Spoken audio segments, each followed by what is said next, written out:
A man suspected to be 21-year-old Dylan Roof opened fire allegedly during a prayer meeting inside a historic black church in downtown Charleston, South Carolina last night. That man, Dylan Roof, has been apprehended very, very recently, just before we went on air. Allegedly killed 9 people, including the pastor, in an assault that authorities are describing as a hate crime. As I mentioned, it is a historically black church. Dylan Roof, the alleged perpetrator, is white, and he even made some comments about being there because you people, presumably black people, are raping women in the United States. We're talking about the Emmanuel AME Church. This is like I said, a historic African-American church. It traces its roots back to 1816, when a bunch of churches split off from Charleston's Methodist Episcopal Church. Police Chief Greg Mullins said he believed the attack at the church was a hate crime, and police spent the entire evening and early today looking for a white male in his early 20s. Mullins said the scene was very chaotic when officers first arrived. Officers originally thought that they were tracking the suspect with a police dog, but the police dog ultimately lost the scent. A state House minority leader, Todd Rutherford, told the Associated Press that the church's pastor, State Senator Clementa Pinckney, was among those 9 killed. Pinckney was 41 years old, was a married father of 2, who was elected to the state house at age 23, making him the youngest member of the House at the time. Pinckney's cousin told WAFF-TV that the gunman specifically asked for the reverend before Bible study and sat next to him before opening fire. And the cousin says survivors told her that the gunman said, "You rape our women and you're taking over our country and you have to go."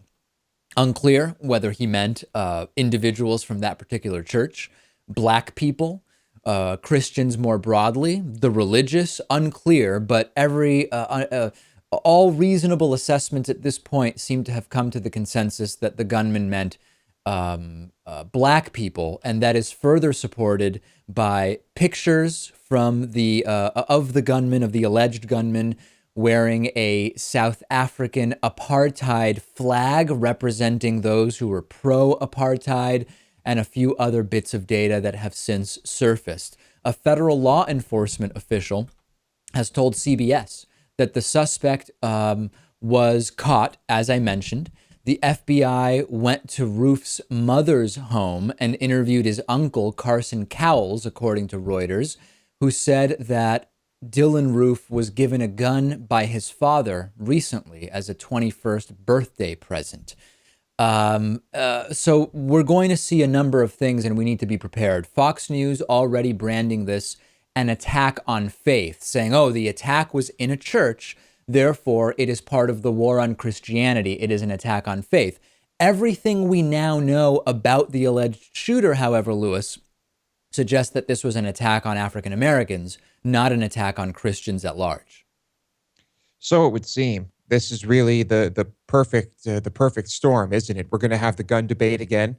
We're going to have the war on Christians debate again. We're going to have the racism debate, and we are going to have the terrorist lone wolf debate. It's all right here. And what we can say with certitude, aside from whether it was race-based or not, and currently every indication is that it was, as I mentioned, the South African apartheid supporting image, and everything else we know about what was said there. This is domestic, homegrown terrorism by a white man. That is beyond reproach, Lewis. And I know that a lot of corporate media hesitate to brand these incidents as terrorism when they can maybe play the lone wolf card. When the individual is white, there's a hesitation to brand it terrorism. But whether this is racist terrorism or not, this is certainly domestic, homegrown terrorism that has nothing to do with Muslims whatsoever.